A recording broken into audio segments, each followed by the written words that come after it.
Watch your profanity. Hey guys, what's up?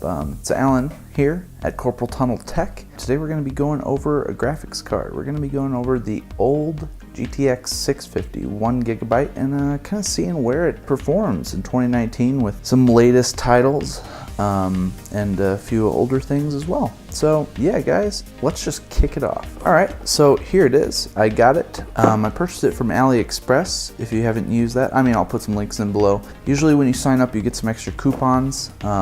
It's shipping from China or Asia, so it took probably three weeks to get here, 3.5 maybe max, but it came in this box. It was wrapped pretty well. I got the ASUS model, pretty standard, just a single fan. It came in pretty good condition. There was a little bit of like a kind of rust on this, on the little bracket.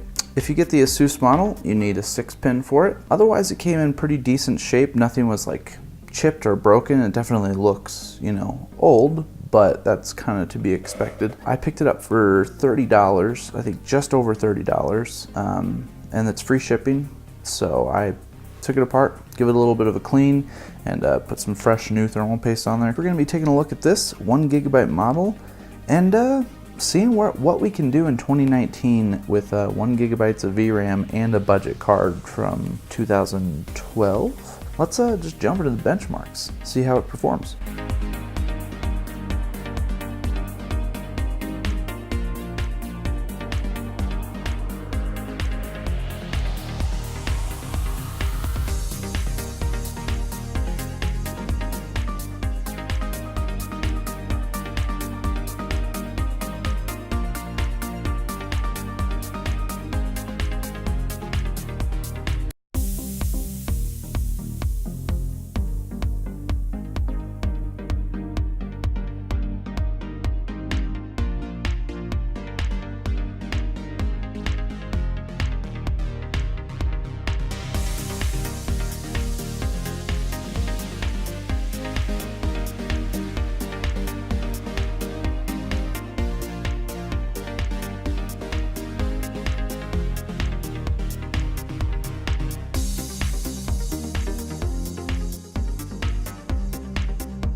Alright guys, back from the benchmarks, and honestly, I was overall pretty impressed. Performance was decent. If you wanted to get into some esports stuff like Fortnite, CSGO, Overwatch would play perfectly fine at 1080p. If that's what you're interested, it might be an okay stepping stone for 30 bucks if you're just looking to get into PC gaming for the first time. They're readily available at that price point. So my test bench is a Ryzen 5 1600 at stock speeds with 16 gigabytes of RAM, clocked at 3000 megahertz. So obviously you're not really going to be pairing a GTX 650 with that kind of system. So I actually purchased a PC on eBay for like 64 bucks, and we're going to be slotting it in that and seeing what we can get for like around $100. Alright guys, let's get back into the benchmarks a little bit. Just kind of want to go over it.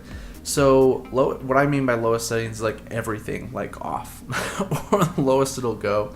Let's go over the game so a little bit. Fortnite was definitely playable. Like I had a good experience with it. It wasn't too crazy. The overclocks though, I tested it multiple times. I still couldn't get anything really better. I think it kind of improved the 1% lows a little bit, but honestly, experience wise, nothing differed between overclock and stock, so not really too sure what was going on there. Apex Legends, when I was playing it, it like looked really bad at 720p. Like it looked pretty terrible. It was technically playable.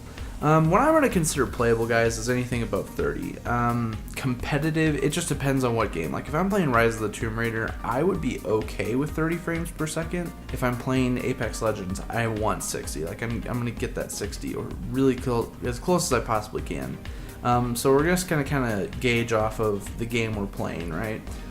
So Apex Legends was pretty weak, and also all the recordings that you saw, that was all gameplay from that computer and the settings. So Battlefield 5, the recording was at 720p, lowest settings, so on and so forth.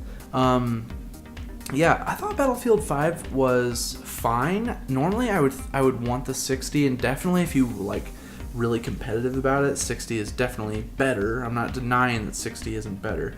But what I'm saying is, even at the 45-ish on the overclock, it still felt fine, and I still felt like I was, getting some decent kills. So, and honestly, Battlefield 5 at lowest 720p looked a lot better than Apex Legends did at 720p lowest settings.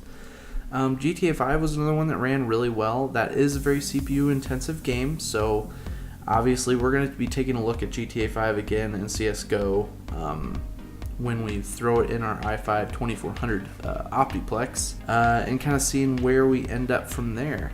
But yeah, guys, I was pretty impressed with the card. If you want to do some esports stuff, then it's still an okay card in my opinion.